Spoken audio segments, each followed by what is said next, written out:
Hi friends, मैं सूर्या है और आप देख रहे हैं बॉलीवुड क्रेजीज। आज मैं बात करूंगा जग्गा जासूस के मूवी के बारे में, क्योंकि हाल ही में इसका ट्रेलर रिलीज हुआ जहां पर रणबीर कपूर और कैटरीना कैफ को हमने दोबारा फिल्मी पर्दे पर देखा।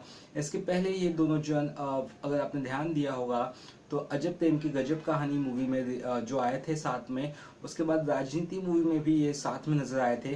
तो कहीं ना कहीं अगर मैं गलत नहीं तो ये तीसरी मर्तबा होगा जब रणबीर कपूर और कैटरीना कैफ किसी फिल्म में नजर आने वाले हैं। अब ये जग्गा जासूस, पहले बात तो आपको बता दूं, 2012 के वक्त से ही मतलब तकरीबन 4 से 5 साल हो गए, तब से ही इसकी अनाउंस डेट की गई थी। और कहीं ना कहीं इसे रिलीज होने में इतना देर क्यों लगा उसकी बेसिक डिटेल बता दूं तो कहीं ना कहीं शूटिंग के दौरान रणबीर कपूर की कुछ और फिल्में उस दौरान थी, चाहे रॉकस्टार हो चाहे तमाशा हो, कुछ और फिल्में थी, उसकी चीज़ों में बिजी हो गए थे रणबीर कपूर। तो उसके वजह से कहीं ना कहीं ये डिले हो गई फिल्म, यानी जग्गा जासूस के बाद कहीं ना कहीं ये भी सीन हो गया कि कटरीना कैफ के साथ जो उनका पर्सनल लाइफ थी उनके ब्रेकअप हो गए। तो उस दौरान भी काफ़ी डिले हो गई फिल्म। उसके बाद कहीं ना कहीं ये भी खबर आई थी कि दोनों जन वापस से फिल्म की शूटिंग करने के लिए रेडी हुए, लेकिन सीन्स होने के बाद बात तक नहीं करते थे, सिर्फ सीन्स होने के बाद चले जाते थे अपने अपने रास्ते।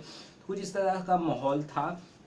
बट कहीं ना कहीं आखिरकार फिल्म की शूटिंग हो गई और फिल्म अब रिलीज होने के कागार पर है।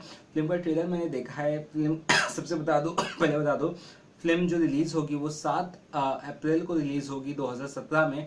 अब जो ट्रेलर के बारे में बात करता हूँ, ट्रेलर 2 मिनट 45 सेकेंड का ट्रेलर है और इस ट्रेलर में हर वो चीज़ है जो एक हॉलीवुड फिल्म में आप एक्सपेक्ट करते हैं, वो भी एक बच्चों की फिल्म है, डिज्नी जैसी फिल्म की। क्योंकि डिज्नी जो इंडिया है, डिज्नी इंडिया प्रोड्यूस करे इस फिल्म को, और कहीं ना कहीं ये रणबीर कपूर की पहली फिल्म होगी जो जिसे वो भी प्रोड्यूस करे। तो को प्रोड्यूसर रणबीर कपूर, सिद्धार्थ रॉय कपूर, तो ये और अनुराग बासु जो ये फिल्म को डायरेक्ट भी कर रहे हैं। तो अनुराग बासु ने इसके पहले रणबीर कपूर के साथ एक फिल्म बनाई थी, आपको याद होगा, बर्फी। अगर मैं गलत नहीं हूँ तो 2012 में वो रिलीज हुई थी और उससे अच्छा खासा अवार्ड्स भी मिले थे। तो बर्फी में भी जो रणबीर कपूर का किरदार था वो म्यूट था, काफ़ी बिल्कुल बोलते नहीं थे, सिर्फ आवाज़ ही निकालते थे। और वो कहीं ना कहीं नैनीताल उस जगह पे शूट हुई थी। तो उसमें अगर आप देखोगे जो एक म्यूटनेस था, मतलब शांत, मतलब आवाज़ ही निकालते, मुंह से तो बोल नहीं पाते थे, और वो जो एक रोल था बहुत पसंद आया था। ये जो ट्रेलर अगर आप देखोगे तो इसमें भी पूरा का पूरा ट्रेलर खत्म हो जाता है लास्ट के एंड में। बस करीबन करीबन 5 सेकेंड के लिए रणबीर कपूर बोलते हैं और एक कॉमिकल वे में, बाकी पूरा ट्रेलर म्यूटेड रहता है। अब सोचो कि कहानी क्या है आखिर इस फिल्म की, तो कहानी बता दो। तो कहानी कुछ यूँ है कि माफ कीजिए, रणबीर कपूर के जो डैड है वो कहीं ना कहीं मिसिंग हो जाते हैं या कहीं छोड़ के चले जाते हैं उनको, या इस तरह से कुछ है। और रणबीर कपूर अब जग्गा जासूस जैसे नाम है, बिल्कुल ढूंढने में पीछे लग जाते हैं कि उनके पिताजी आखिर गए कहाँ। तो इसी दौरान उनकी मुलाकात मतलब टकरा जाती है आई थिंक कैटरीना कैफ। तो उनके साथ होते हुए ढूंढने लगते हैं और शायद जो भी क्लूज मिलते हैं तो उस हिसाब से चीज़ें होने लगती हैं। कहीं ना कहीं अगर आप देखोगे तो इसमें ट्रेन का भी यूज़ दिखाया गया है, प्लेन भी दिखाई गई है और जानवर भी बहुत सारे दिखाए गए हैं। तो बहुत ज़्यादा एडवेंचरस मूवी है और बहुत कुछ इस फिल्म में आप देख सकते हो। जिस फिल्म का जो मुझे अच्छी बात ये लगी, ट्रेलर में बहुत ज़्यादा फिल्टर्स दिए गए वीडियोस में और ऐसा लग रहा है किसी हॉलीवुड फिल्म का मैं ट्रेलर देख रहा हूँ, या जैसे कि मैंने आपको कहा एक बच्चों की फिल्म जैसे होती है उस तरह का ट्रेलर देख रहा हूँ। और जो फर्स्ट लुक सामने आया था आपने उस दौरान भी देखा होगा, तो ऑस्ट्रिच पर, या जिन्हें शुतुरमुर्ग कहते हैं हिंदी में, उसके ऊपर बैठे हुए नजर आए थे रणबीर कपूर और कैटरीना कैफ। अब एक जो सवाल सबसे ज़्यादा मुश्किल भरा है वो ये है कि जब भी ये फिल्म रिलीज होगी तो क्या ऑडियंस इसे देखने जाएगी, क्योंकि कहीं ना कहीं रणबीर कपूर कैटरीना का जो पर्सनल लाइफ में ब्रेकअप हुआ है वो कहीं ना कहीं एक दिक्कत का मुद्दा जरूर बनेगी इस फिल्म के लिए। और इसका रीज़न भी है कि ये फिल्म को इतना डिले रीज़न मतलब रिलीज़ करने, एक और मुझे लग रहा है रीज़न ये है क्योंकि कुछ फिल्में अगर देखी जाए तो रणबीर कपूर की अच्छी नहीं चल रही थी और शायद इसलिए मेकर्स भी और शायद थोड़ा रुक गए थे फिल्म के लिए। और जैसे ही ये पता चला कि ए दिल है मुश्किल हिट गई है, 100 करोड़ के ऊपर कमाई है और रणबीर कपूर वापस से फॉर्म में आ गए, शायद ये भी एक रीज़न हुआ कि फिल्म मेकर ने कहा कि यार ये तो अच्छा महीना है, 2-3 महीने 4 महीने के बाद अब वापस फिल्म रिलीज़ करते हैं। तो जो रणबीर कपूर का ऑलरेडी एक जो लो फेस था वो चला गया है, अब एक अच्छे वापस फॉर्म में आ गया, तो शायद ये फिल्म को भी उससे फ़ायदा होगा।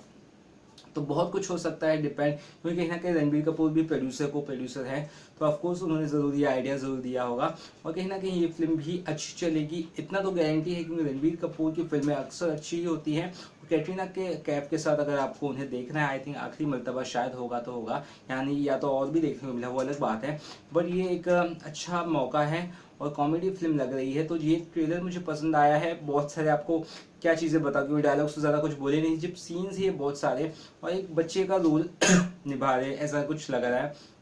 ओवरऑल ऐसा मुझे एक फील हुआ कि बर्फी जो फिल्म थी उसको पूरा रिवाइव कर दिया गया है, यानी कि जो नैनीताल में शूटिंग हुई थी वो कहीं आउट ऑफ इंडिया शूटिंग कर दी गई है और कहीं ना कहीं सीन्स ऐसे ही वैसे ही सेम तरह के वहाँ पे प्रियंका चोपड़ा थी, उन्हें हटा के कैटरीना कैफ को ला दिया। तो कुछ मुझे बर्फी वाली पूरी फिल्म फीलिंग आई जो उनकी पुरानी फिल्म थी अनुराग बासु के साथ। देखते क्या नया क्या अनोखा दिखाते हैं रणबीर कपूर, क्योंकि अगर अनोखा अलग नहीं रहा तो ऑडियंस भी पसंद नहीं करेगी। उनका एक और इम्पोर्टेंट चीज बता दूं, उनका जो लुक है बहुत बढ़िया है और बाल उनका उस टेढ़े साइड से जो खड़ा है वो अलग ही एक लुक देता है, बहुत ही ज़्यादा इंटरेस्टिंग कैरेक्टर लगता है। कुछ ये सब चीज़ें मैंने आपको कही है, आपको ज़रूर अच्छी लगी होगी। और ये ट्रेलर अगर आपने नहीं देखा तो मैं अपने डिस्क्रिप्शन बॉक्स में डाल देता हूँ।